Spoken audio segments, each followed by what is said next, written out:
It's unusual to be born a twin. But there are some twins whose stories and differences take rare and unique to an extraordinary level. Are they like other babies? No. People do often think I'm younger. I'm not a child, I'm actually an adult. I don't look at myself like, oh, I can't do that because I have one leg. That's just not who we are as people. Are you ready to go? These are some of the most unusual and amazing twins whose stories are nothing short of inspirational. We're twins, and then we go, no, and then we be like, yes. Starting with twins Abigail and Isabelle. My sisters always wake me up at 5 o'clock in the morning. They're quite cute. They're a bit annoying. The fact that they're twins makes everything hard work. The odds of having identical twins with Down syndrome are 1 in a million. Their diagnosis has been life-changing for their family. More? Go on then. More higher? Okay, go on then. But not in the way that some might presume. Oh! The girls have brought us together massively as a unit, but also made us appreciate the here and now. Can I use the green, Abby? Yeah.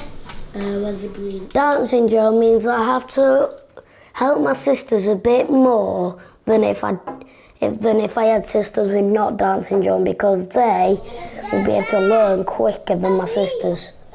So with Down syndrome, it's a bit harder. Is it a good number 4? Can you do me a number 3? Mummy! I'm doing it. Nearly. As well as physical characteristics, Down syndrome causes varying degrees of learning difficulties, but life expectancy is fast catching up with people who don't have the condition. When the doctor took us to one side to give us the results, the one thing he said to us was that he was sorry that Abigail and Isabelle both had Down syndrome, and to this day I'll never know what he was sorry for. And I think if I could ever meet him again, I'd like to show him Abigail and Isabelle and kind of say, why did you say sorry? Because, we wouldn't change Abigail and Isabelle for the world now. The condition is caused by an extra copy of chromosome 21. Tests during pregnancy can show the likelihood of having Down syndrome, after which parents can choose termination. The amount of people that have openly admitted to us that they thought that they perhaps wouldn't go through with a pregnancy if they knew that their child had Down syndrome. And now they would look at that differently because they've seen that there is nothing to be scared of, because they make everybody laugh, they make everybody smile. So I just think it's just lack of education. And I think also lack of education from the professionals as well as a big impact. Like the doctor saying to us, he was sorry. I don't care biologically about the girls. I don't care how many chromosomes they've got. I was more interested, will they walk, will they talk, will they interact?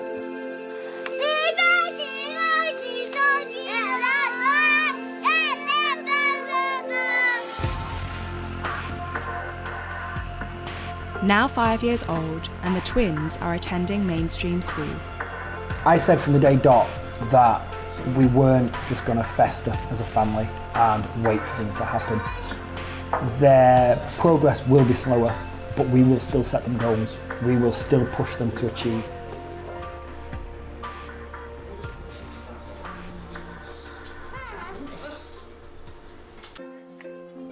I'm not going to say we've got great expectations and, we think they'll be the first person with Down syndrome to be a chartered accountant or anything like that. I'm enjoying my life far, far too much to think about hurdles. As a hurdle appears, we'll deal with it. But at this time, I'm just living for today. Cuddle. Oh. The one thing I've learned about Down syndrome is that life with Down syndrome is a life worth living. But now, there's just nothing in the world that could convince me to change them too. Just wouldn't change them for the world. My life wouldn't be the same without them.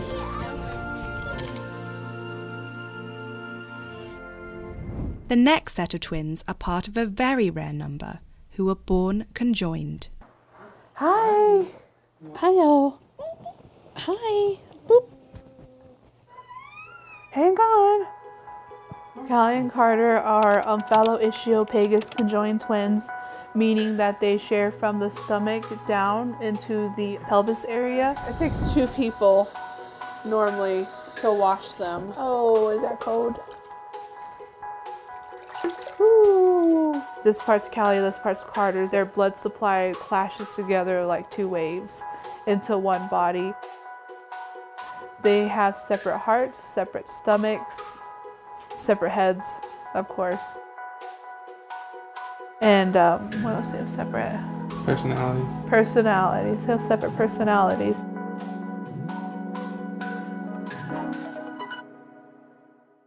It's Jason's first day of school. This is actually our first time without brother for a couple of hours. Usually they have brother to play with. It's okay, Daddy, be right back.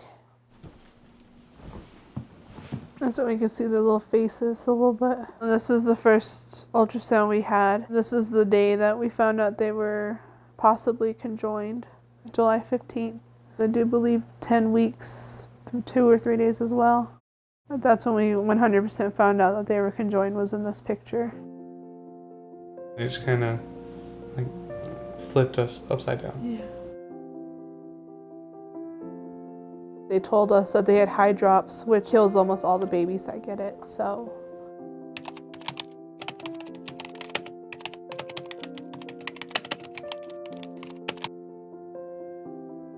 Parents Chelsea and Nick were faced with a difficult decision: continue with a very risky pregnancy or choose to terminate. At the very, very beginning, we thought abortion would be the best option. No one wants to, carry their kids for 9 months just to have them die. We didn't, but we stuck with our gut, and here we are. This is the first picture we ever got of them face to face. There's a face right here and another face right here. And this was Carter right here. Once born, the twins had to get through the first 24 hours to be over the worst risk to their mortality. This is the first time I've actually, I think, looked at these since the girls were born, because I would just think that they were going to die as soon as they were here. Go get it.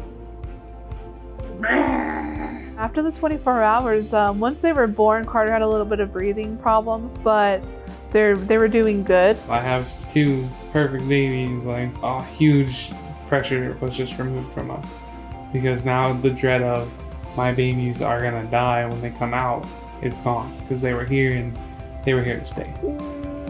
Hello. This one's Callie. Callie's one who lays back. She's more relaxed. She has a little bit of scratches on her face because Carter beat her up in the car. She's just something else. She fights with her sister. She'll fight with the dog. She'll fight with Jason. She fights with us. So she's actually very vicious. Yeah, you. This is Callie and Carter's room. They sleep in here. They take naps in here. They get their diaper changed in here. Sometimes they'll get dressed in here. And they have their little music box that they can't sleep without. So they just wake up. I usually will nurse them. And then that's when they go into the living room where they spend most of their time. We were vastly unprepared for babies to come home. We were. We didn't have clothes. Completely caught us off guard. Well, this is the first outfit I made for Callie and Carter. I actually buy regular clothes from the back, and I cut them in half a certain way.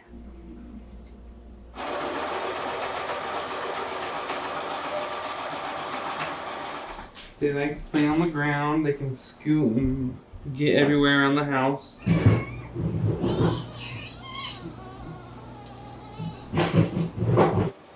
So Callie and Carter's clothes, just like that.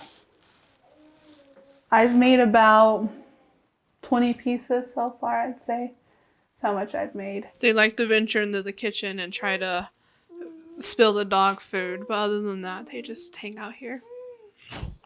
Teacher, did it put it on red or green or blue? I've been good. What'd you learn? Like the ABCs. The ABCs? Yeah, and the 1, 2, 3s. Sisters. I went Oh. to school. You okay? Jason gets along with them good. If they are crying and one of us are busy, he'll go in there and play with them until we're done. What does Callie do? She likes to play with things. She likes to play with things. What does Carter do?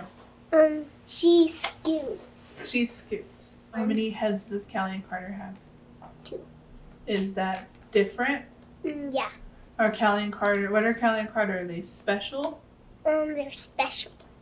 Are they like other babies? No. No.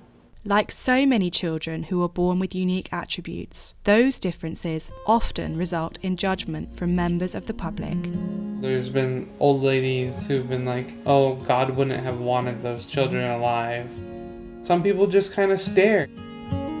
Oh, good job!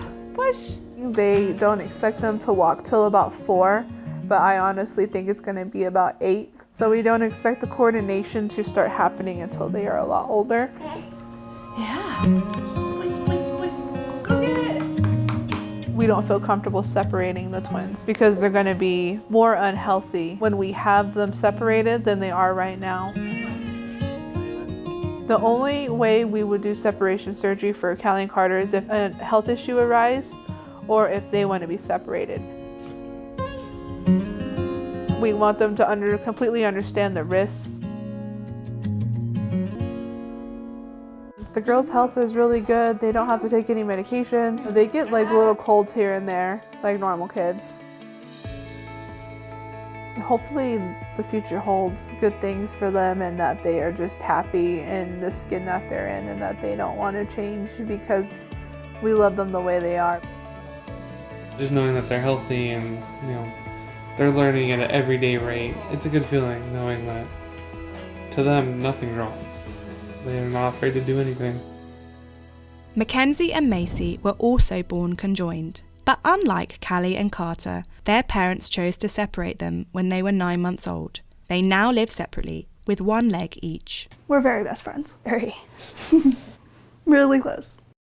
I think people expect us to literally like do the exact same thing every single day, be with each other all the time because we were conjoined twins, but that's just not how we are. We're completely different, which I like it to be different. These shorts are modified to where like this side is covered up. These ones aren't modified. I just tuck it in the back. That's how they look. I'd rather wear sweatpants and leggings and a sweatshirt, and Mackenzie would rather dress up. I'd rather just throw my hair in a bun and go. I hate getting ready for the day. It's just so tiring. We have very different sense and style, but when we were little, or younger I should say, we did share a lot of clothes. My birth parents were drug addicts and my birth mom never got any prenatal care. So the only time that she went to the hospital was when we were born, when she was induced. Dr. Weinstein, amazing guy, he decided that he was going to take on the challenge of separating us, and when we were 9 months old, he successfully did that. When did you realize that you and your sister were different from each other? Straight from the beginning, we've always known. Hi guys. Hey guys. School, and then going to like places and just having people stare at us like that's not normal. Or like little kids like just yelling like, she has one leg. Like it's hard to not know that you're different. Yeah. So we've always known. I don't think people understand that when you walk by somebody, I can see your facial expressions. So if you're looking at me and you're like, you look weird, like I can obviously tell you think that. It's kind of irritating. I hate when people stare. We were in the wave pool and this guy, he was like, so what happened to your leg? And I was like, a shark bit it off. And he was like, no way. And I was like, yeah. We had like a whole like 10-minute conversation. No, I think that's the greatest answer to it. He was honestly. like, so what, where'd it happen? I was like, Hawaii. I think I've known you guys since like second grade. Yeah. I've known you guys since 5th grade church class. I'm that odd one out that's only known them for a little bit. It's a different adventure every day. Yeah. Action. You're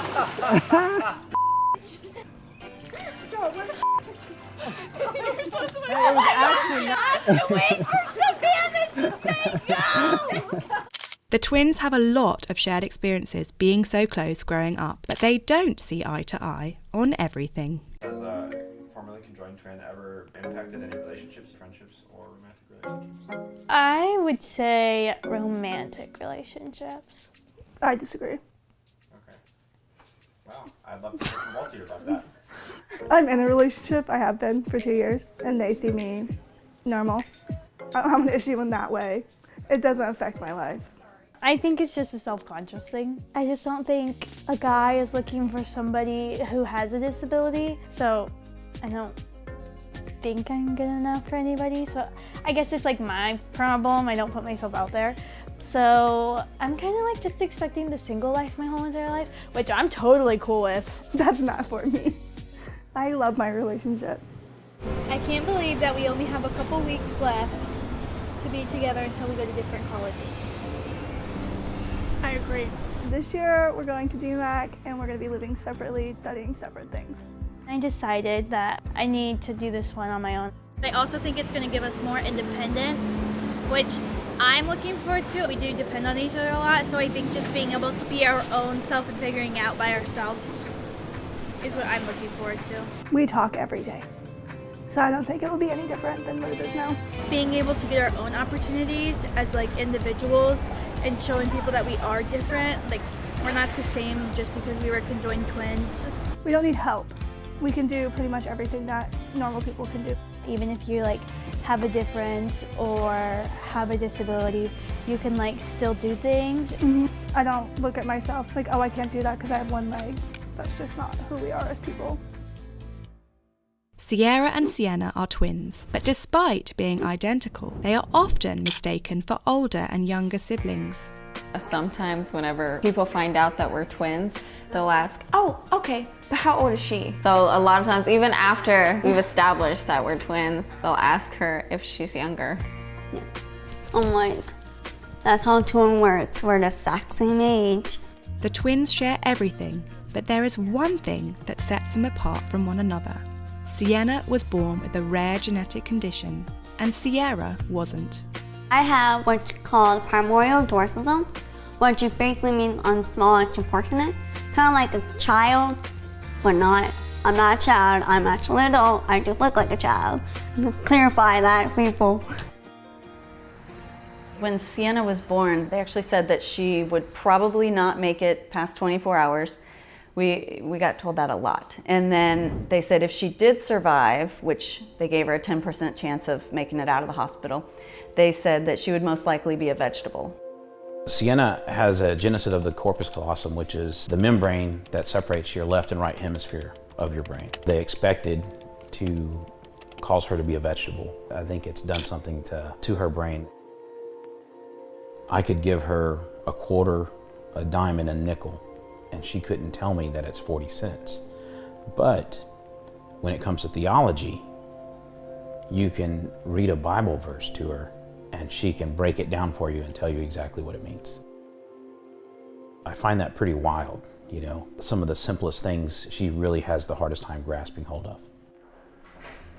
Me and Sierra, we have a pretty good bond. We like to watch TV together, we're always together, and sometimes it feels weird when we're apart. The twins are incredibly close, but due to Sienna's condition, they are often treated quite differently. People do often think I'm younger than my age because she's a twin, and so they think she's like an older sister, and so they treat me differently. They go to her normally, and then when they talk to me like a kid. Like they'll be like, oh, how are you? And I'm like, I'm fine. I'm 20 years old. I'm extremely protective over my sister, which I think has made her a little sassier because she knows Sierra's gonna take care of it if there's a problem. You might think I'm a diva, but that's okay.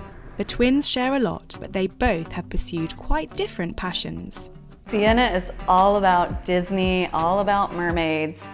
She could stand up in front of a room of 200 people and give an hour-and-a-half long speech about mermaids, and by the time she was done, you would think mermaids are real. I like mermaids, okay? I'm just gonna put it out there, all right? They're super unique and they're different.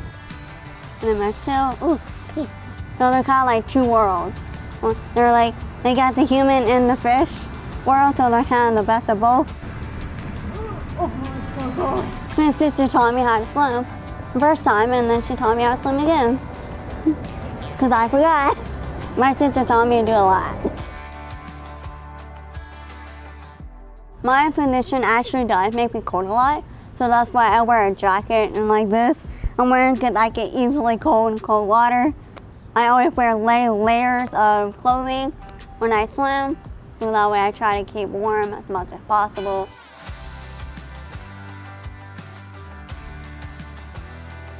Gotta look fabulous while I'm trying to stay warm. While Sienna is everything mermaid, her sister is a country musician who performs across the US. I started writing songs when I was about 12. I actually write songs for other people as well. I play guitar, I play mandolin, I play cajon, I play piano, and I play a little bit of ukulele. I have a band. I love my band. They're so great. They've been with me for years. I mean, this is my job, and I absolutely love it. And today, her sister is coming to see her perform at a local event. Some little people have really tiny small ears, so that's why I'm hard of hearing, because my ears and my bones are so small, so I can't hear very well. And I like to listen to her. And I do tell her, like, that was a good song, like, hey, you did good here. I'm like, hey, I like this song, the song's really good, you should do some more, because I liked it.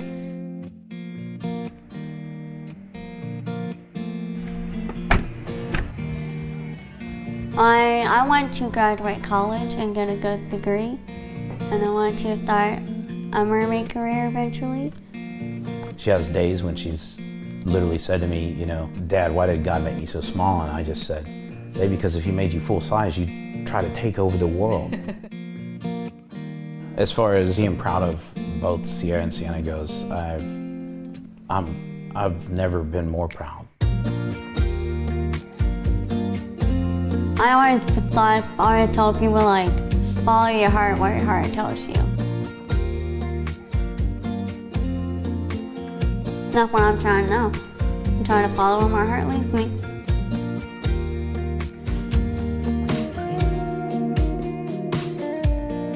Take a chance. You only live once, so might as well go big and go home. Like Sienna and Sierra, people are often surprised when they find out that Sheree and Tariq are twins. Oh, the strawberries! Isn't it actually so much fun when you can go through that hole?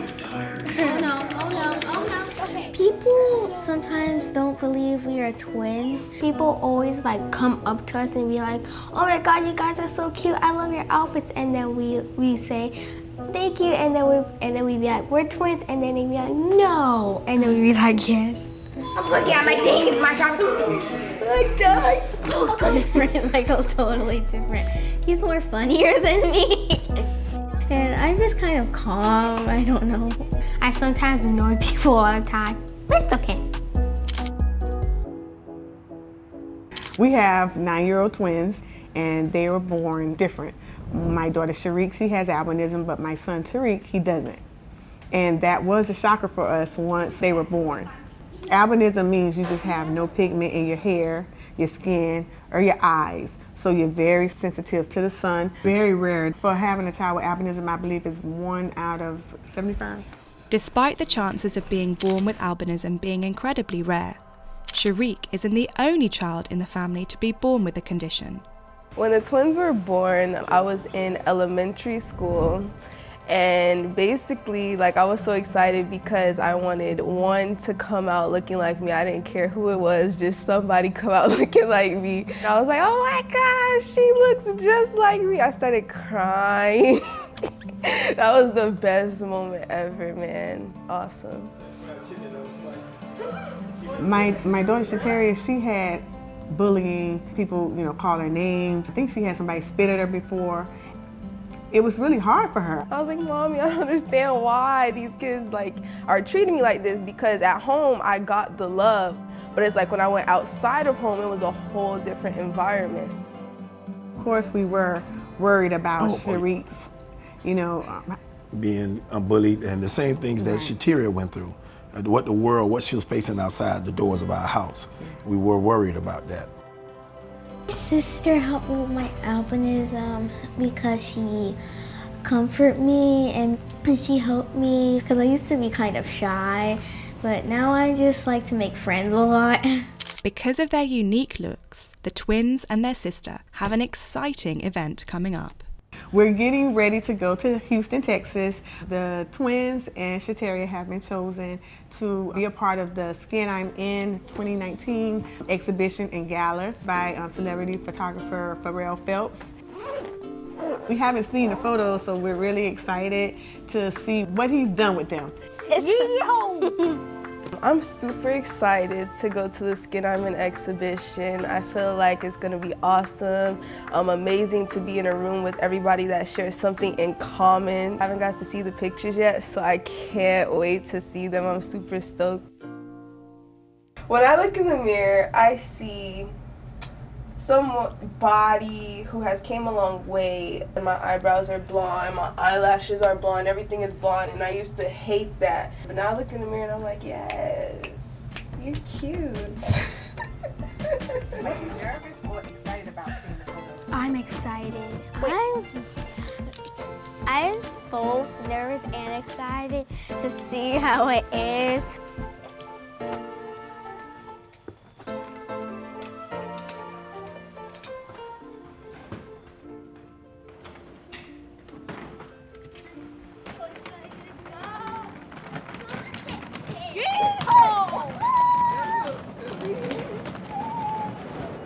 Having travelled across the states, the day of the exhibition opening has finally arrived. Everybody's getting to see their pictures for the first time. It's just gonna be amazing. I'm really happy to be here. What about you guys? I feel so excited and happy.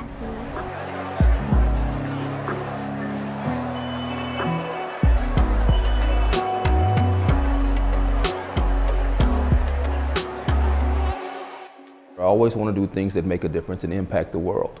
People are prejudiced against each other simply based on skin, melanin, something that God created us to walk the earth in.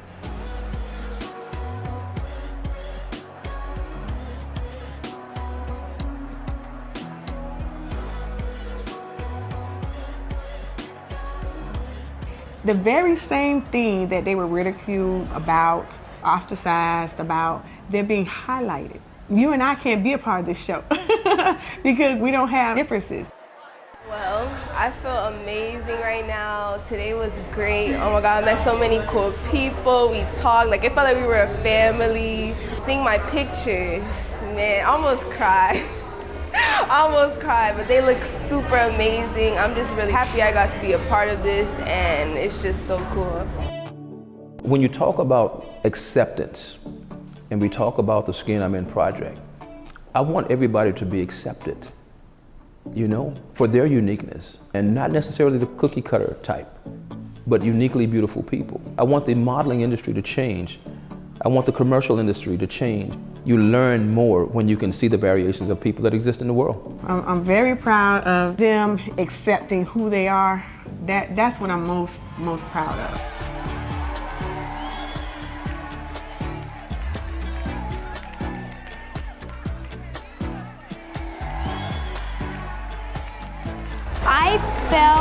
I felt really happy and excited. I never thought that I'll be a part of something like this.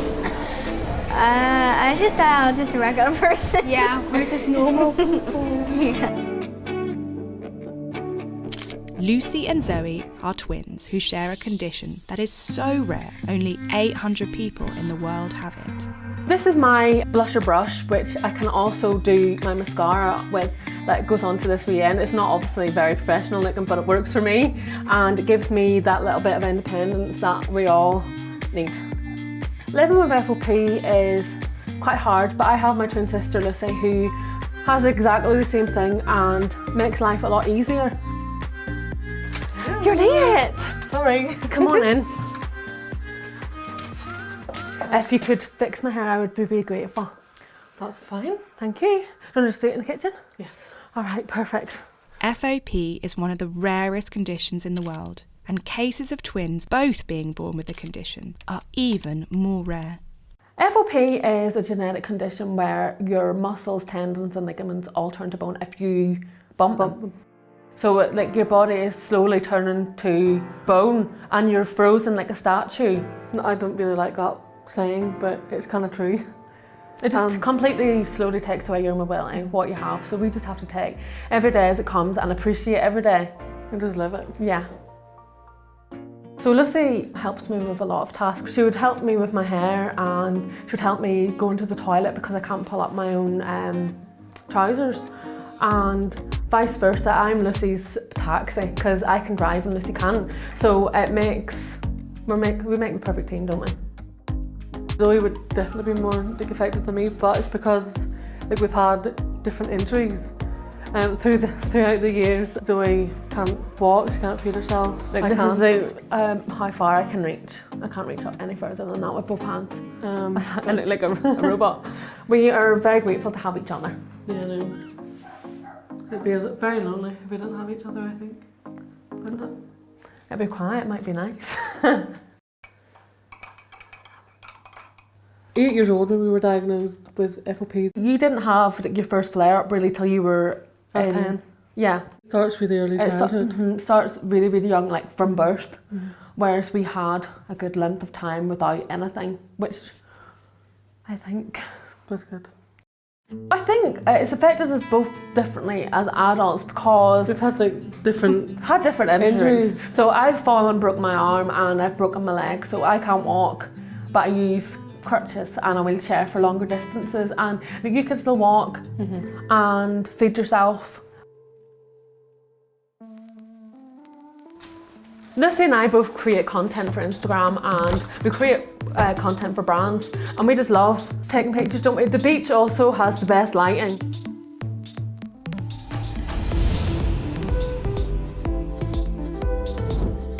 Our followers are the best, like they're so kind and thoughtful and lovely. I still get messages like now, oh, I've never heard of FOP. Thank you so much for educating us and everything else. So the word is getting out there and I'm really grateful for that.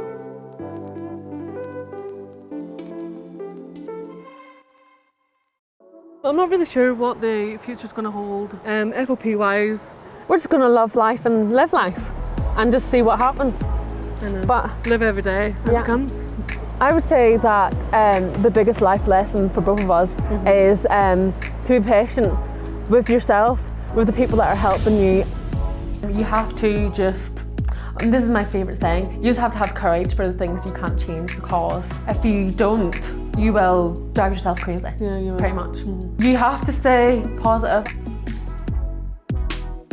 Identical twins Angel and Fabian decided to take a giant leap of faith in their early 20s and made drastic changes to their lives. They both decided to transition. Take 4. Okay. They want like a twin thing. Okay.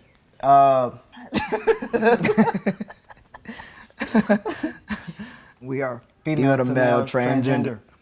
I hope I said that right without looking down. Yeah. I did. I think I did, didn't I?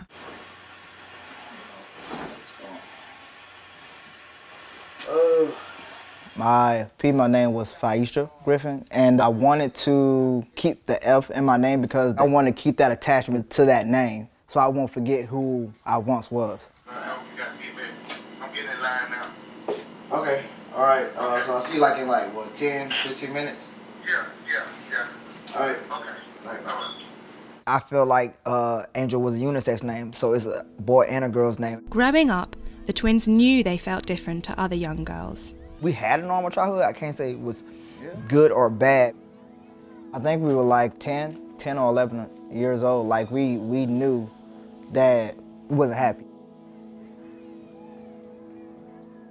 We started changing back and forth the way we dressed. It wasn't even really a back and forth. We actually was wearing certain clothing. But we still were trying to pull off, oh no, it's nothing wrong. We're all right. We're girly, this and that. When we went to high school, I tried to, force myself to dress girly, have my hair in a certain. It was really uncomfortable. I felt like I was literally trapped. I don't feel like, girl, I know I like women, and then you gotta keep all these crushes you have on these girls in school and stuff like that. So it was just like, okay, so I don't know who to tell. After we finally came to the decision to move forward with our transition, we talked to, I think, the first person we talked to was Mom. We told her what we finna do. She didn't even know what we were finna do. She was just like, okay, as long as you happy. Luckily for Angel and Fabian, they always had the support of their mother throughout their transition. When they were growing up, they act more like males instead of females. They didn't like to wear girl clothes, and they were always being tomboy type, you know what I'm saying? They played football and stuff like that. After telling her, I felt like I finally got like 10 pounds off my shoulder just by telling her. Yeah, felt good. When they first came and told me about it, you know, it kind of hurt, but I had to accept it because that's their life, and you know, I can't be judgmental. They still my kids. I love them regardless. So I got my surgery first. We went to the same doctor in Las Vegas. Do the rest of our procedures. Hopefully we get our bottom half done together. If not, we're gonna still be there for each other during, because I think that part is the most strenuous one. You need help walking and laying down and going to the bathroom. So hopefully we'll be able to do that around the same year. There's a lot of transgender men out there who choose not to get the bottom half. They will actually just prefer getting their top, but for me, that's not me completing me. I feel like I need to do what I need to do. I got the top, I got my histo, so now the next step is for me to get my bottom. The discrimination that we come up against, the only thing I would say was probably the hardest thing about probably being transgender or trans male is the fact is with the whole police situation thing going on as far as targeting black men, that was something I was like, that's what I'm gonna have to deal with. Yeah. I was like, so it kind of was a nerve-wracking thing to be driving out or going out or walking. You just walking on the sidewalk, you was like, you don't know if you're gonna get pulled over by the cops, which we have. And we done been followed in the store and everything. I was like, this is what black men go through. I had boyfriends before. I just never went that far until I met one guy when I was probably like, 16 or something like that. And I just, we only dated for a short period of time. I knew I was not comfortable dating men. After that, I was like, after finally being sexually active with him, it was just like, okay, this is not for me. And I broke up with him, and then maybe 3 months later, having sickness, and I was like, I thought I was pregnant. So that's when I ended up with my son, Carlos. Yeah, snatch. Bro, what? So you just gonna take the control? To me, I don't see him as either. I just see him as a regular parent. But if I had to see as one of them, I would most likely say father if I had to see him as a label. I was low-key about to get the game, but I didn't want to. When I was younger, I actually called him as his first name because, you know, I didn't know they were going through like the transition and all that stuff. Yeah, most of the time I would say Aisha or Asha, but now I'm pretty used to Angel or Zay. We both drive trucks. We both truck drivers. Our first love is music, so that's pretty much what we do when we're not driving. We had the desire to do music, even though we kind of felt like we didn't see it was going to be possible. Yeah. Because of who we thought we were.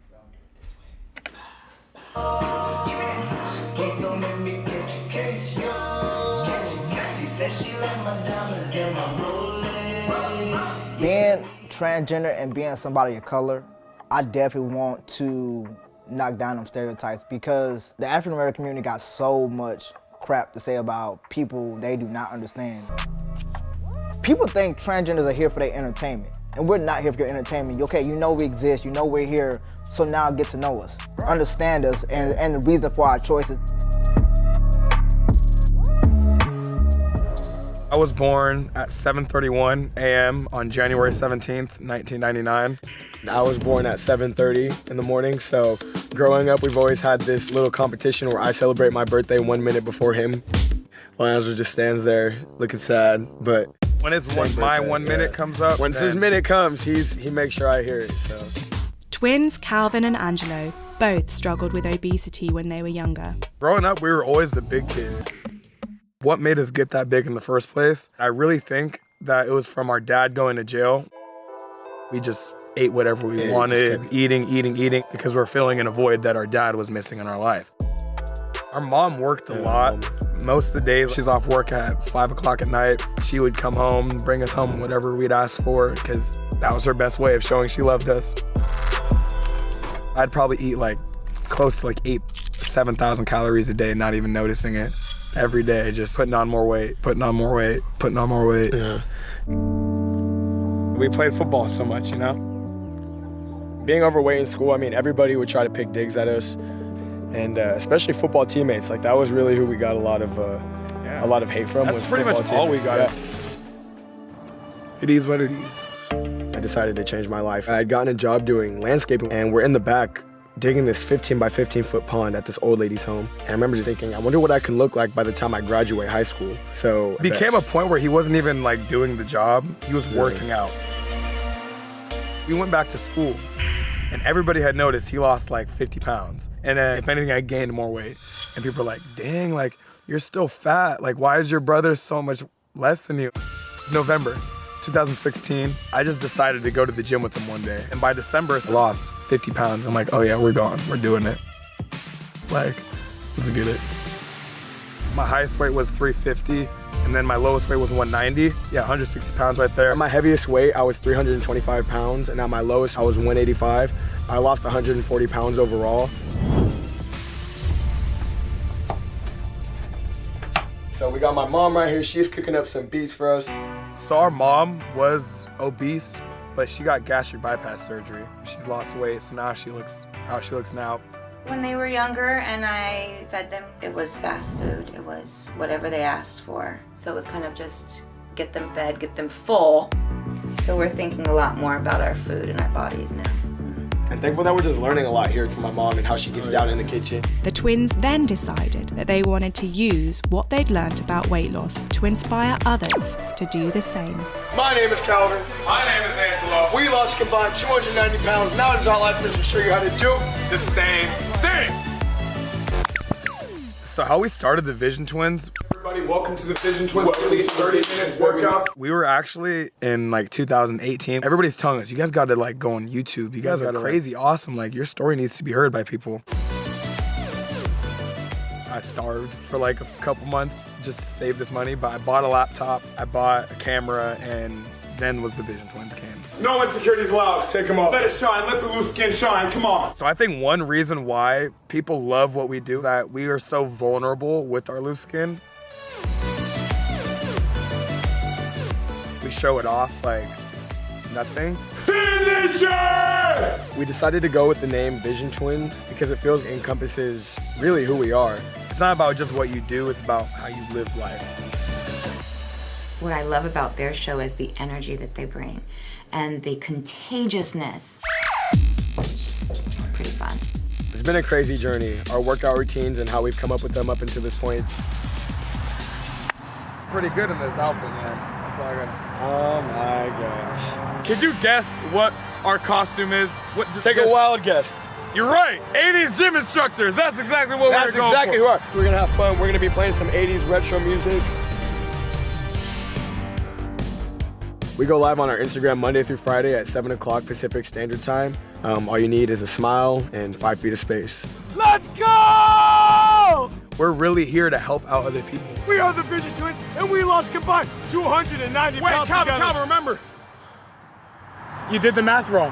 I'm really honored to watch two people come up with a dream, act it out, and make it happen. Are you ready to go? Are you ready to go? I'm super honored to be their mom. Thank your body for working out today, for caring about you, for wanting to make a change. 3, 2, we are so thankful. 1.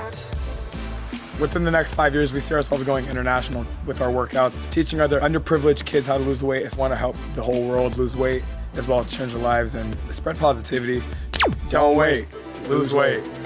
Love you.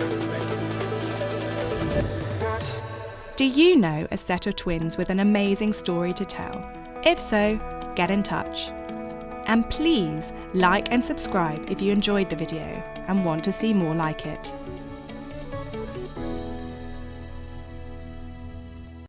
Some kids are just born to inspire us.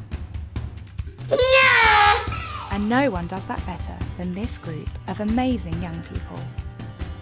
What does it take to stay positive when you've broken 100 bones before your first birthday? Or when you're born with a condition that forces you to look and live differently to everyone else? Christian's condition is about 1 in 50 or 60 documented cases in medical history. These young people can smile their way through that and more. She can have both of her legs broken and still look like a total boss in her sunglasses. While other kids have the courage to face things many of us would cower from instantly. I'm not afraid of handling snakes or alligators. These kids were simply born to be inspiring. You can't fit in when you're born to stand out. This is who I am.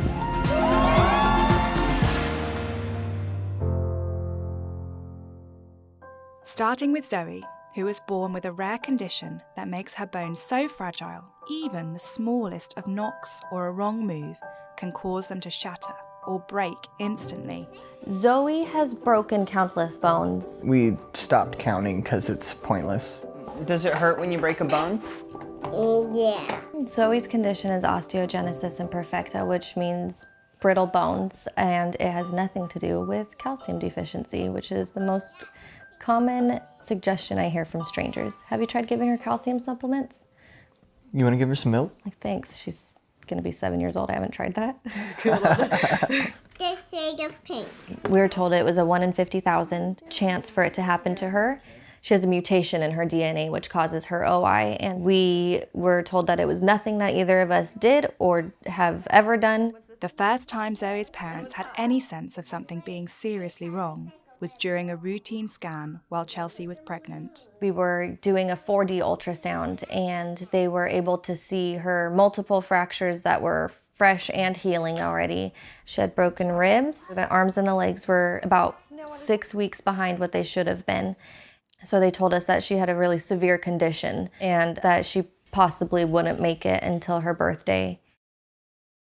I'm gonna give them some toys to play with. The specialist recommended or suggested that we could just terminate the pregnancy, but it was more than that to us. It was our first child together. We actually did contemplate the abortion that she was telling us that was the only thing that was humane. And then we were in a panicked state. There are a couple different types of OI with different severities, and so Zoe was misdiagnosed with the type 2, the most severe, and ended up, her genetic results told us that she had type 3 OI, which is still very severe. Born with multiple healing fractures, Zoe was kept in hospital for a week before being allowed to go home, and her parents adjusted to life with their new arrival. When we were changing Zoe's diaper, in the beginning it took 3 of us, one person to lift up her pelvis, one person to slide the diaper in and out, and then another person to hold her arms because babies have a startle reflex. And I was on arms duty. I gave her just a little bit of room. It was a 1/4 inch to a 1/2 inch, and she startled into my hand. It sounded like a broken chicken bone. Her radius and her ulna just snapped. Woohoo, feet are ahead of you. Whoop, whoop, whoop, whoop, whoop. Zoe has endured a number of painful surgeries, including one to stop her spine collapsing because of a condition called surgical kyphosis, which could lead to internal decapitation. A really interesting series of x-rays and scans for Zoe. Here in the first picture was one of the first scans that we got for her. You can really see that the spinal cord is completely compressed back there. Zoe has been in her neck brace from the time she was diagnosed with her cervical kyphosis at about 2.5 years old and is still currently in it. Now 6 years old, things are beginning to get easier for Zoe and her family. Her being able to tell us, I just broke, or no, you didn't break me, or hold on, please don't move me. Oh, you're using your elbow, good job. It's so much easier. Yeah. It means day and night. Nice job. I got it. That was a really great job. Mm-hmm.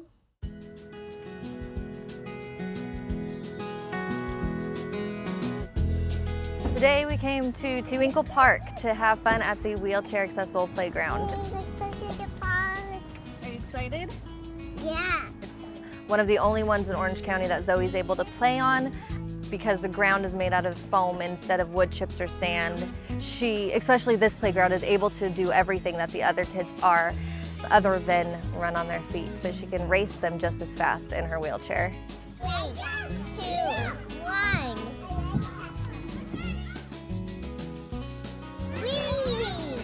Yay! Sometimes I worry about her getting hurt if other kids don't know the extent of her condition. Zoe has a big enough voice where she will tell someone, please don't touch my wheelchair, please don't push my wheelchair, and that's very helpful.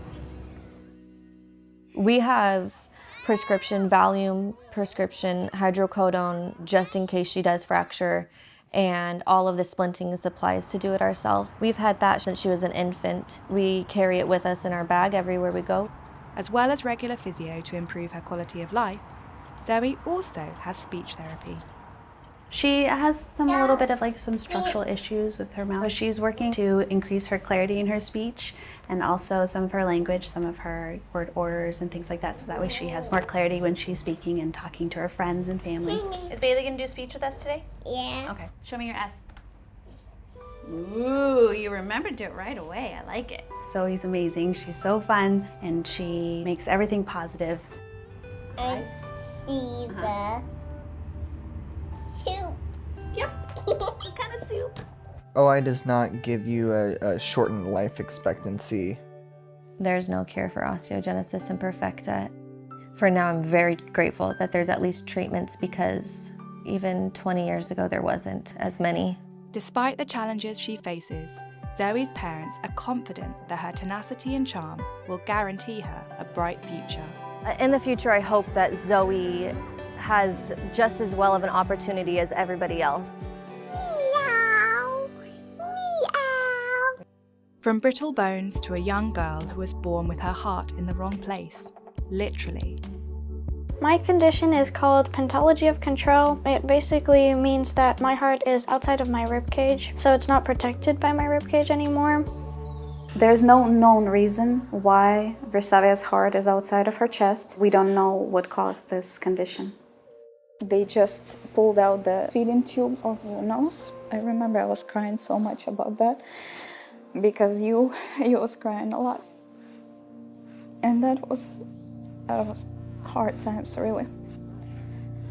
Oh, sorry. I found out that Versavia had a condition with her open heart when I was 26 weeks pregnant. And it was a shock for me. I remember I fell on the floor right in the hospital screaming that, because I thought she's going to die, because this is what they told me. They told me she will die and she will not survive. The survival rate for babies born with pentology of control is less than 40%, but Versavia made it through the difficult early days of infancy. People often think that since my heart is outside of my body, that I feel pain there, but I don't. Seeing my heart outside of my body does not necessarily feel like anything because I'm used to it, except it might feel like something to other people, but not to me. So this is my room. This is where I draw and do all my hobbies and do my homework. School is nice, but sometimes it can be hard because the people that know about my condition try to use it against me or make jokes about it in a mean way. So sometimes it could be more difficult. Other times It's still okay? And other times it's okay, yeah. My condition affects my daily life because I can't do some normal things, like I can't run or I can't walk too fast, and I can't go up and down the stairs because my oxygen drops really, really low. I have to use this when my oxygen levels go really low because sometimes they do go under 50, or when I'm having an asthma attack.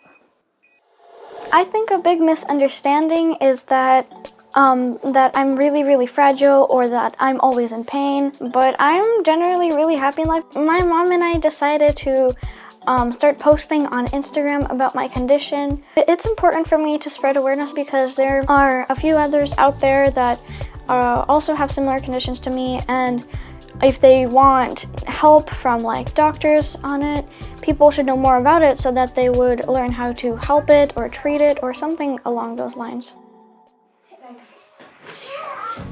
I'm grateful for proving the doctors wrong, that I can still eat and walk and be alive. I would like to push my limits on what I can and cannot do because I want to inspire other people and because I want people to know that I am more than just my heart and I am beautiful just the way I am, and so are you. Our next story is about 11-year-old Sophie. Despite being born without arms, the things that she's taught herself to do with her feet are truly inspiring. I'm going to tell you about my morning, and this is where I go back to bed, so yeah. Just kidding, I have to get up and do school. Hi, my name is Sophie. I go by Sophie, and I am 11 years old. Why, hello, Baxter.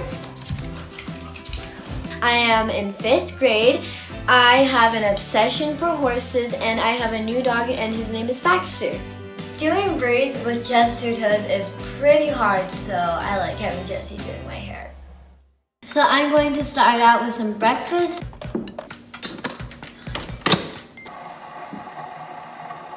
So now I'm going to make a fried egg sandwich for my breakfast. I learned how to cook by just watching my parents and watching my brothers and sisters. Sophie has so many skills. She can do almost anything that someone with arms and hands can do. She's just absolutely amazing. Blows my mind.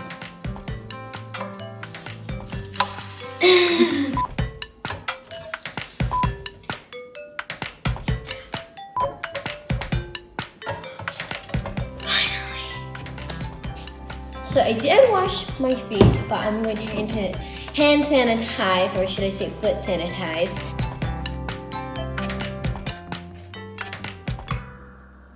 That's good. She's always been good at drawing and writing. In fact, her handwriting is better than some of our other children's who shall remain nameless. But her artwork is just fantastic. I recently learned how to cross stitch and to sew, and of course, horseback riding. Hi there, Dunny. I think the thing that is most impressive is just that she tries everything with horseback riding. I initially told her I wasn't comfortable with it. I didn't know how it would be safe, but she kept persisting and she was just determined. She did research and she found others that were born without arms that were horse riders. She's not afraid to try something. Sometimes I use my brother as a horse. I have the best siblings in the world. Don't go high. They help me with so many things. One more, let's go! Break it up! Yeah! And I try to help them with so many things too. Lexi's blind. They do everything together. Lexi and Sophie are like 2 peas in a pod. Woo! Sophie and her older sister Lexi were adopted together from China when Sophie was 2. Sophie and I are best friends, and I love her so much, and we always help each other get around. Basically, I am her eyes and she is my arms, and it just kind of works. That's how we walk a dog. Woo! One of the things that is really neat for me is watching how our children impact other people's lives. Hi guys, this is me, Sophie, and welcome back to my YouTube channel. Today, follow me along as I hike with this really nice backpack in Zion National Park. So let's get to it. I have a YouTube channel called Me Sophie, and it's so much fun. Sophie was the one that had the idea to have her own YouTube channel, and we thought it was a good way for her to spread her sunshine. Sophie, I'm impressed. You're carrying all of our water for both of us. What kind of a father am I? Yeah, what kind of father are you, Dad?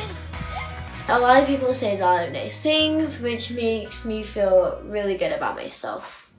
For anyone out there with disabilities or just having a hard time right now, just be you. Grow! Good. You can't fit in when you're born to stand out. And standing out is something that our next amazing young person loves to do. When other people watch me, they say, "Oh my God, how do you do that?" And they're so impressed. But when I do it, it's not that hard. It's pretty easy. At just 10 years old, gymnast Chandler is on the fast track to the Olympic team. She's always wanted to be a gymnast as long as I can remember. My favorite thing about gymnastics is that I get to meet new people and I get to go to a lot of places and I get to show off my new skills and I get to perform. I do love performing.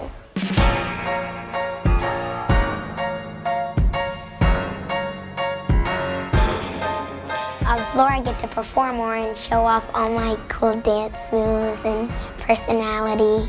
The whole gym will just stop and watch when I start to do my floor routine because it's really sassy. Ta-da!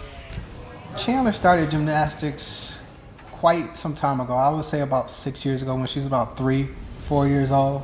We kind of noticed she had a little gift for balance and strength. Around 6 years old, that's when she said, I want to go to the Olympics. That's when she kind of really got serious. And that's when she started doing a lot of hours. She practices almost 30 hours a week. And you hear sometimes, oh, well, why do you make your child do that? No, you can't make a child be somewhere for that amount of time. Like, it is her passion. When she comes home, she's still flipping in the living room. She's still practicing on the beam. She's constantly doing tricks and stuff, like around the house. Oh my God, Daddy. Chandler shot up from level 4 to level 7 in her gymnastics, out of a possible 10.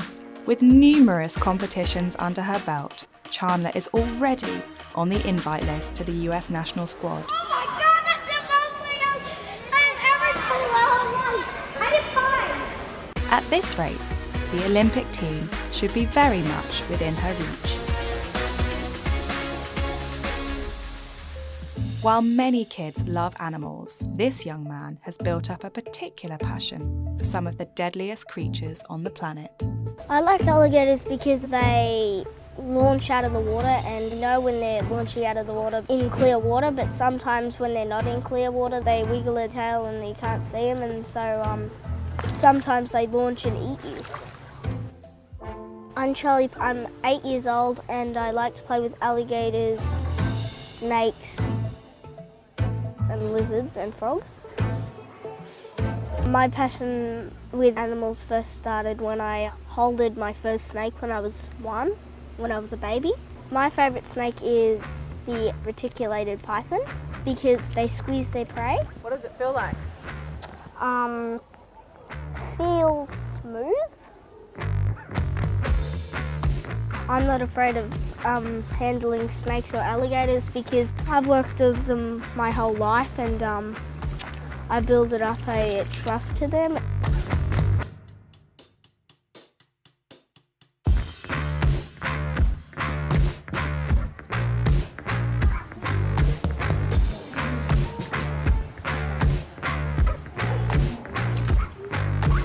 It's very natural around animals and also with reptiles. Say good day to some of them. He's like a little David Attenborough, really. 8-year-old Charlie's parents own and run the Ballarat Wildlife Park, so he's been around these animals since he was born. There's about 50 species of reptile and then we've got about 20 species of mammal. We believe passionately in conservation, and we believe that you cannot promote conservation without people meeting the animals up close. I was 3 when I interacted with my first alligator. It launched at me and launched at me again, and then it did a big jump and I fed it. Pretty cool. My favourite animal is Crunch the crocodile. He used to be named Houdini because he used to get out of all the traps. Crunch is a 5-metre saltwater crocodile.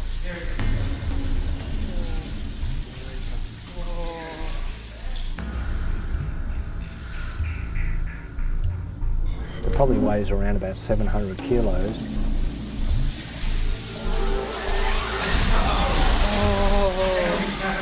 And he respects Crunch, you know, he's a big wild-caught crocodile and quite dangerous. Charlie goes in there all the time. I certainly wouldn't put him at risk if I thought he was going to get eaten. Got deserve a round of applause, doesn't it? And we've all got, you know, bitten fingers and a few scars over the years, and Charlie's accruing a few himself. I've been bitten by a blue tongue, snake, crocodile, alligator, venomous snake, that's called a copperhead, black-headed python, olive python, and pygmy python. Charlie can interact with most of the animals here at the park. Yeah, he enjoys working with the penguins, he enjoys working with mammals. She's a big lady.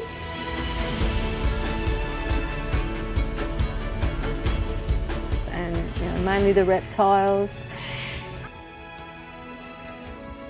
Some for you, some for them? He really helps out, and I think everybody really appreciates how good he is with the animals. My friends think I'm cool because I work with animals all the time and they want to be like me one day. Charlie has his own following at the park.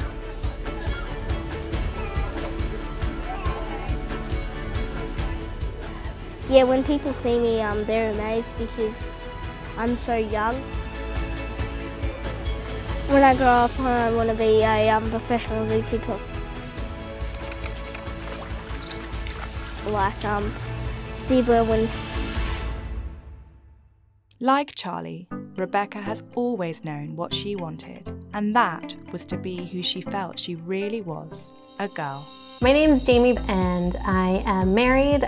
We have 3 children. They are 10, 8, and almost 3 years old. So I write a blog called I Am Totally That Mom. In the past few years, my blog has really become more focused on our journey with a transgender child. So Rebecca has always been gender nonconforming. As young as 2 or 3, she gravitated to typically feminine things. She loved pink and sparkles and all things girly, and that was fine with us. This is a soft blanket that I have, and it says Benjamin on it, so we put it with my Benjamin box. As her gender nonconformity intensified, we started to notice some distress around things like being grouped with boys at school or in activities. So by the time she was 7, all of this kind of hit a crisis point, and her anxiety was crippling, and her depression was becoming life-threatening, and we were at a loss. There's a picture of me. I don't look so happy. We were faced with a 7-year-old kid who wanted to die. One time she punched out the screen in her 2nd-story window and tried to jump out. The hardest part of all this was when I didn't transition and I was not happy and it didn't feel right. So we sought the support of a gender specialist.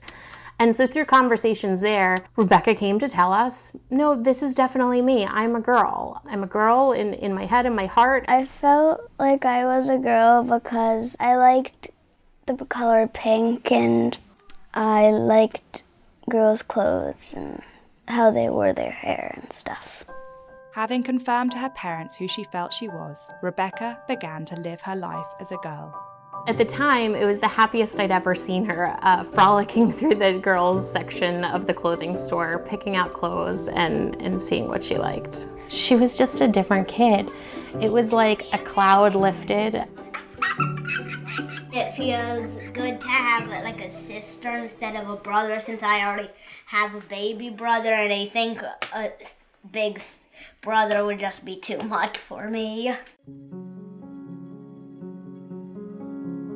When I see pictures of Ben, I just think of it as part of my past, and now I'm me. When she told me, I didn't believe her. I was shocked, and I was like, I don't believe you. That is not true. Rebecca really doesn't like thinking about the medical side of this. She doesn't want to develop into a man. So medically transitioning involves a lot of different steps, and every transgender person chooses their own adventure. For Rebecca, the first steps will be puberty blockers, which will pause puberty and prevent her from going through male puberty and developing secondary male characteristics like facial hair and a deeper voice and an Adam's apple that are irreversible. The next step would be cross hormones. So Rebecca's a natal male, and so she would take estrogen to develop and go through female puberty. As far as surgery, she hasn't indicated a desire for that, but that is a decision she gets to make down the road anyway. That's not something she would do before she's 18. I'm always worried about a reaction with Rebecca, both in the community and the church in the world. I'm very worried about how the world's going to treat her because I see a lot of ugliness in the world on a regular basis. So this is a picture I put up on my blog Facebook page that went pretty crazy viral. It started out with some really wonderful comments and lots of affirmation, but if I keep scrolling here, so I've got this one. This is embarrassing. First, she is what? 10? I think I read. Okay, at 10, she isn't mature enough to make this decision. This decision was forced on her by her parents. This is a form of abuse not recognized. Parents forming their child into a social media spotlight, seeking their 15 minutes of fame. I do honor her courage to stand in front of people and speak what she feels due to the forced dialogue of her parents. This whole transgender issue is a mental illness. But it's cool because you have parents forcing their kids into it. We haven't had anyone in our community, in our families, say that we are pushing this on to her. We have had that through social media and through my blog and that kind of thing, who goes so far as to say this is child abuse and we should have our children taken away and that we are sick and we need mental health and everything else. And luckily, every major medical organization says otherwise, and every medical professional we've seen says otherwise. And so we feel pretty confident that we have the best resources we can and that we've supported her the best way we can and that we've gotten the support we needed as parents. Our hopes for Rebecca's future are that she gets to be who she is as boldly as she wants to be. And that, folks are going to accept her for who she is. And I guess at some point that being transgender is something that she can advocate for, but isn't going to be a limit for her in terms of who she is and who she wants to be as an adult. I want to make a difference in the world by speaking out and spreading hopeful messages. Hi, my name is Rebecca. I am a transgender girl. I've been living as myself since I was 8 years old, and now I am 10.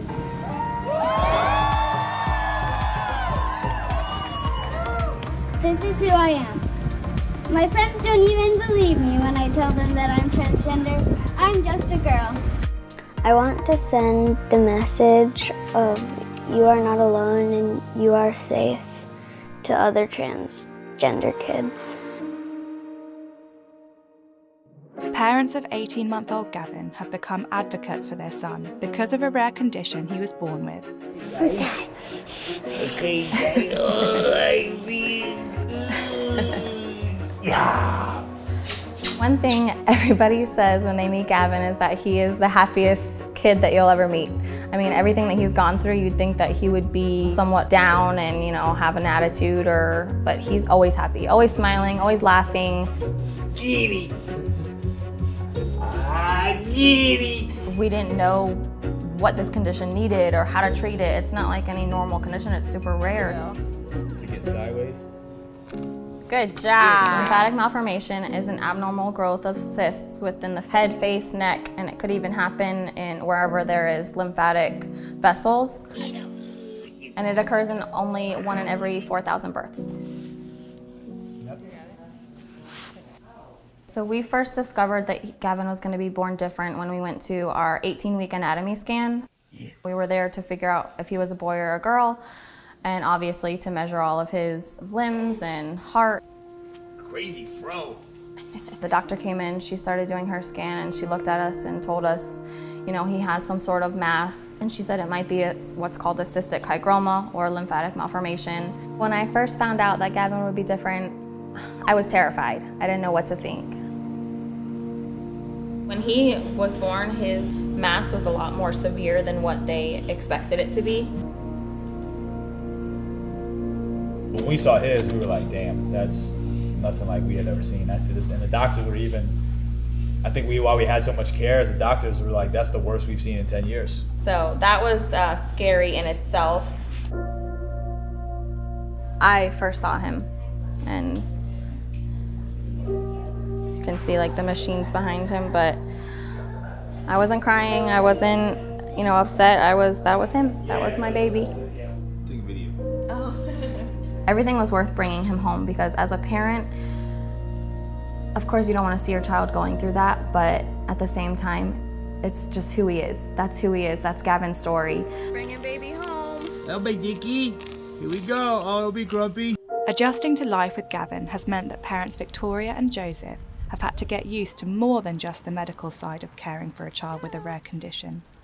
They've also had to get used to how other people react when they see him. Having a child with a visible difference has taught me that life is precious. It's not always going to be the way that you think it is.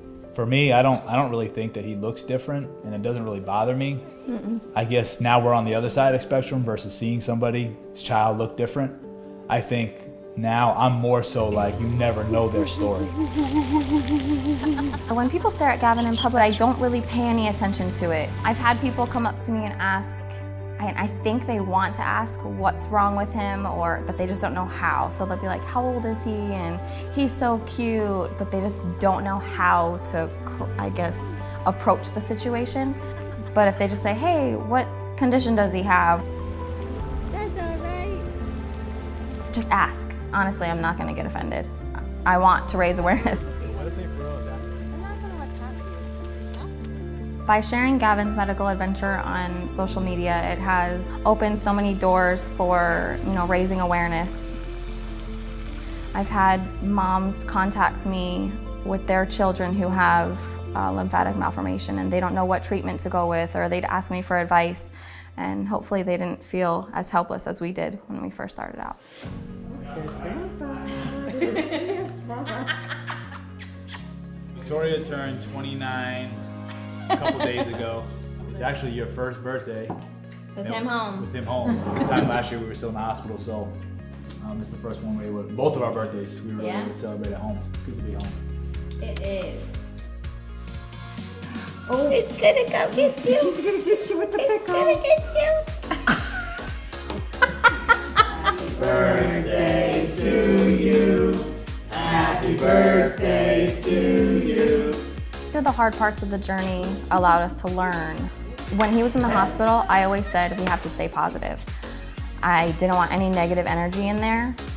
And I think that with him overcoming everything and him being so strong made me that way. And a lot of people reached out to me through his Instagram page. They're like, wow, you are so strong. And I'm like, that's just how I had to be. When parents see this story who are in a similar situation, I hope that they take away the fact that we are trying to be as normal as possible. Yes, there's always going to be that obstacle that you have to go through. Ask for help, ask for support. The first day you're gonna think, why do I gotta do this? Why me? But we always say this, and people always say this to us, is there's a reason he is our son. It's made us stronger as parents, as husband and wife, with our friends, so it's gonna have its challenges, but I promise you it will have equal and probably even better rewards. Parents of Luna have also had to adjust to life with a child who looks different. Luna is 1 year and a half. She was born with the giant nevus, is the birthmark, and that can become to a melanoma, like a bad cancer. Actually, she already had 3 nevus on her body that was cancer. We found out the nevus when she was born. I thought that she was dirty for the stuff from the labors. We were in shock because we didn't know about it. I didn't want to meet Luna after the labor. I was kind of, depressed. He came to my room and he took me like, you need to see your daughter. She's like perfect. He doesn't even see the mark, I'm more realistic. The nevus is not painful for her now. If you don't remove it, with the time, the years, it can be painful. It gets thicker. It's very hairy.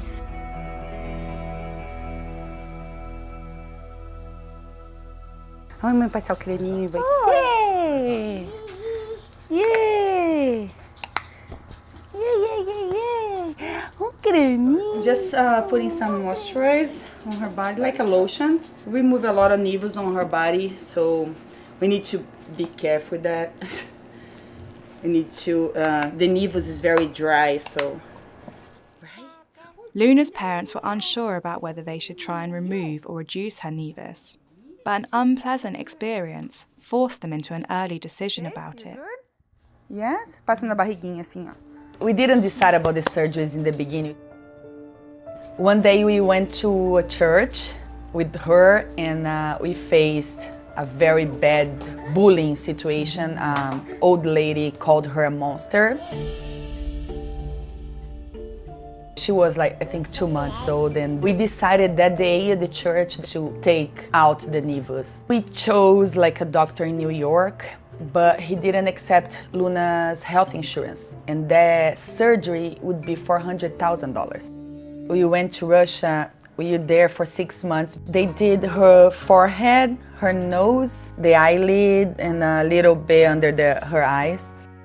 When we decided to go to Russia, and we needed to get the money to pay for the surgeries, we started to do a lot of events, campaigns, GoFund, and all over Brazil and US. When Luna was about 2 months old, somebody made the doll and sent to us as a gift. And everybody that was like coming to my house to visit Luna asked about the doll. So we had an idea to call the girl that made it and start making the dolls to sell to people, because it's not everybody that can donate money, but there's a few people that can buy the dolls and give as a gift to somebody. Now Luna is kind of famous because people came, oh, this is Luna, can I take a picture of her? Oh, she's so beautiful, this and that. But people that don't know about the story, they point, they just laugh, they ask stupid questions. So now we know how to deal with that. In the beginning it was very hard, you know, people calling her names and saying she was ugly. Ei, ficou bravo agora? Today is like 20% bad. Ela é um doce de criança, não tem que reclamar dela não. Fica nervoso, né? A gente não sabe como vai ser o procedimento, tem medo de surpresas, né? Ela é tudo pra gente. Ela é a base da família. This shirt is like a UV protection from the sun.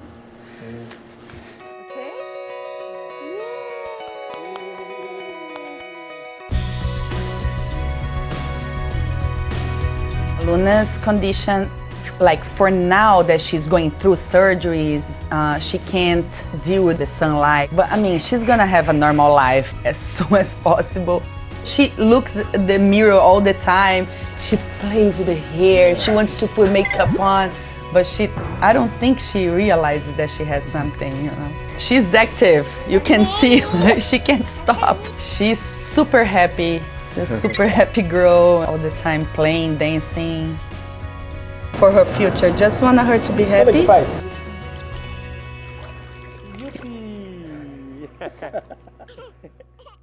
Our final story is about a young boy who was born missing 2 important body parts, his eyes. Christian is a very typical 6-year-old little boy. He's learning to read, he likes to wrestle with his little brother, and you know, just all the things that any 6-year-old would enjoy. But he does have some special things about him. Christian's condition is called Tessier cleft lip and palate. He has classifications 3, 4, and 5, which includes microphthalmia. So his condition was caused by amniotic banding syndrome. So fibrous bands can form in the womb, and if they attach to the baby, they cut off blood flow. So Christian's banding happened to attach to his face, so it cut off blood flow. And so as his face was knitting together literally in the womb. Blood flow stopped, so the knitting together just stopped. Christian could not eat when he was born because he had large just gaps in his face where the cleft was. His mouth just wouldn't close. And so he got the feeding tube when he was 4 days old. Christian's condition is about 1 in 50 or 60 documented cases in medical history. No, I think you're crazy, boy. I think I Right. When I first saw Christian, I was kind of shocked at how he looked, but it didn't stop us from loving him. What is this one? What is this? He's just a healthy, happy little boy. What is it? Can you tell us? And Very good. Okay. The biggest way that Christian's condition affects his daily life is his vision impairment. So because he's completely blind, he just has to learn to navigate the world, in the dark. So it takes some finagling, and we have to do things a little differently sometimes, but it's totally doable and possible, and he's doing it really well. What is it? 1, 2, 1, 2, 4, 5, and it's letter G. Give me high five. Give me high five. Christian has had 7 surgeries so far. He's had 3 reconstructive surgeries on his face to help close the gaps that the cleft left so that he's able to speak and eat properly. Then he'll look for, what do you find on the beach? Seashells. He's had several procedures to put ear tubes in.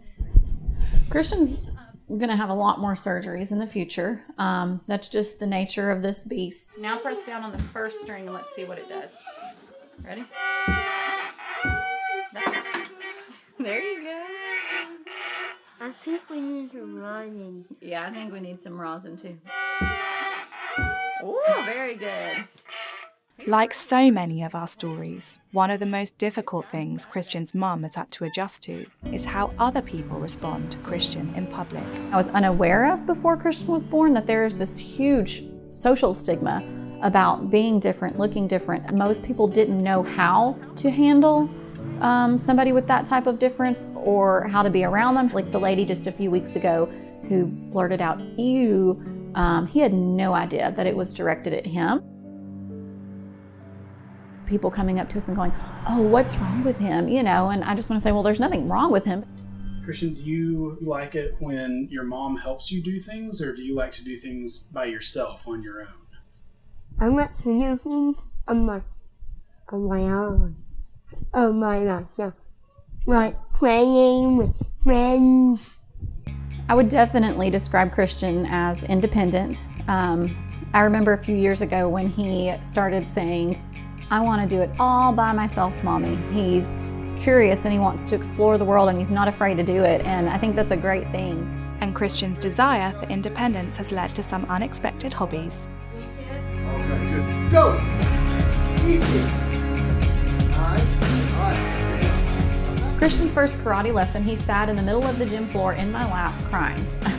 He was terrified, and he didn't really understand exactly what it was anyway, because I couldn't just show him videos of karate. Go! Whoa! Good job, Christian. All right, now don't sit down there. What are you doing? We're not taking a break yet. Okay. I was really proud of him for getting outside of his comfort zone. Christian and I have been working together for almost 2 years. He has earned his gold stripe belt, and now we're currently working on his orange stripe belt. I'll correct him on it just like I would any child, but I've seen a lot of changes in Christian over the past almost 2 years. His confidence is increasing, his abilities are increasing. Shoot! Yeah! All right, man, give yourself a hand. Oh, did a pretty good job today, okay? How many tips do you have on your belt? 2. Now how many do you have on there? 3. 3 tips. Give me a hug. 3. Come here. Good job. Proud of you. I think sharing our story positively inspires others. I want to share my family's story to raise awareness for disabilities in general, and specifically facial differences. I want to raise awareness of the value of people who have differences. I want to do away with that stigma that is attached, that is so negative. I feel like allowing him to sort of be, out there, I'm kind of saying to the world, I will not hide this child. He deserves to be out in the world like anybody else. He deserves for me to share his photos like a proud mom would. He is so independent now and so fearless. And he's not afraid of anything. I feel like that has given him such a boost of confidence to know that, if I can do this, I can do anything. And I'm like, yeah, you go, baby, you can do anything.